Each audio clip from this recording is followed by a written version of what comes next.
write the linear equation y is equal to mx plus b in the form ax plus by is equal to c.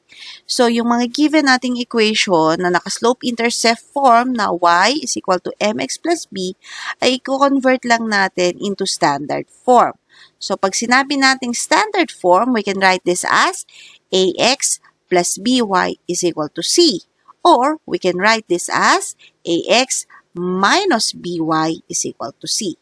So, meron lang tayong dapat tandaan or technique na dapat tandaan para madali niyong ma-arrange or maayos yung equation na naka-standard form. So, di ba pag sinabi nating equation, may equal sign. So, ibig sabihin, may equal sign tayo. So, dito sa equation natin, meron tayong sa left side ng equal sign natin. So, nandito yung ating left side. So, sa left side, dito nakalagay lahat ng may mga variable. So, yung mga variable, dapat ang pwesto niya ay nasa left-hand side. Tapos, yung constant or yung number, no, nasa right-hand side. So, once na alam mo na or may idea ka kung saan yung mga pwesto ng ating mga terms, madali na nating ma-convert yung slope-intercept form to standard form. So, take note. Basta lahat ng mga variable nasa left side, nasa lahat naman ng constant, no, or number, nasa right side.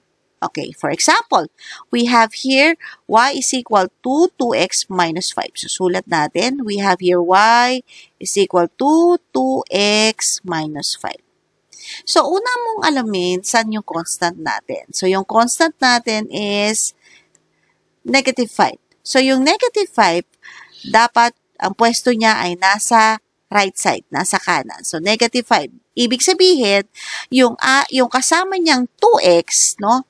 So, ito, positive 2x, ililipat natin sa left side. As a rule, pag nagtatranspose tayo or nililipat natin yung term from right-hand side to left-hand side, nagbabago yung sign. So, yung positive 2x, pag nilipat ko sa kabila, magiging ang sign niya is negative 2x. Okay, sulat natin. So, this is negative 2x. Now, paano natin idudugtong yung y? Tingnan mo lang, ano yung sign ng y dito? Yan ay positive. Ibig sabihin, plus y lang to. So, this is plus y. Okay, naka-standard form na ba? Yes, naka-standard form. Yun nga lang, meron siyang negative sa front ng coefficient ng x. So, doon sa front ng equation natin, hindi pwedeng may negative sign dyan. So, kailangan eliminate natin yon. Tanggalin natin yung negative sign sa negative 2x. So, paano yon? So, sulat natin. So, we have here negative 2x plus y is equal to negative 5. Ang gagawin nyo lang, i-multiply nyo lang yung buong equation by negative 1. No? So, multiply lang natin lahat yan. Okay? Multiply lang natin. So, negative 1 times negative 2, anong sagot? So, that is negative times negative, that is positive. So, positive 2x. Next, negative times y. So, that would give us negative y. Sumunod, equal sign, negative 1 times negative 5. So, negative times negative, that is positive. So, positive 5 yan. So, arrange lang natin.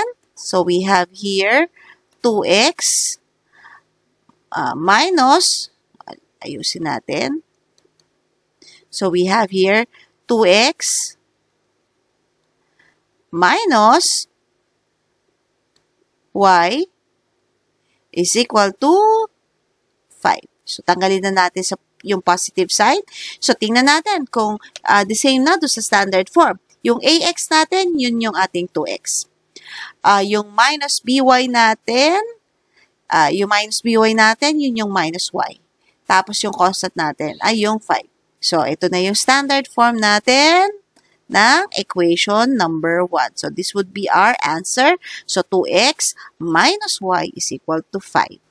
So, proceed na tayo sa example number 2. Sa example number 2, ganun pa rin ang gagawin natin. So, we have y is equal to negative x plus 4.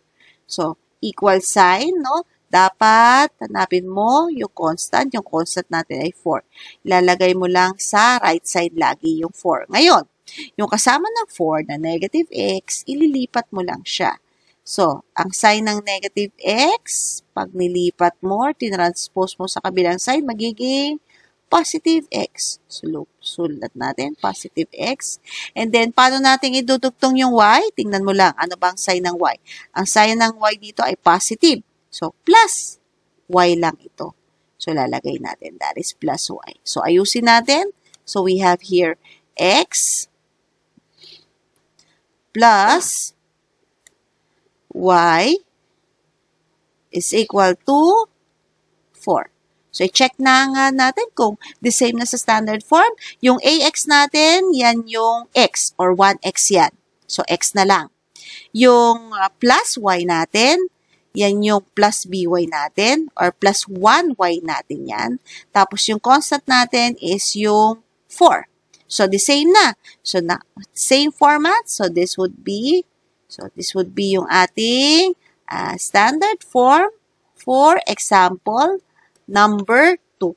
X plus y is equal to 4.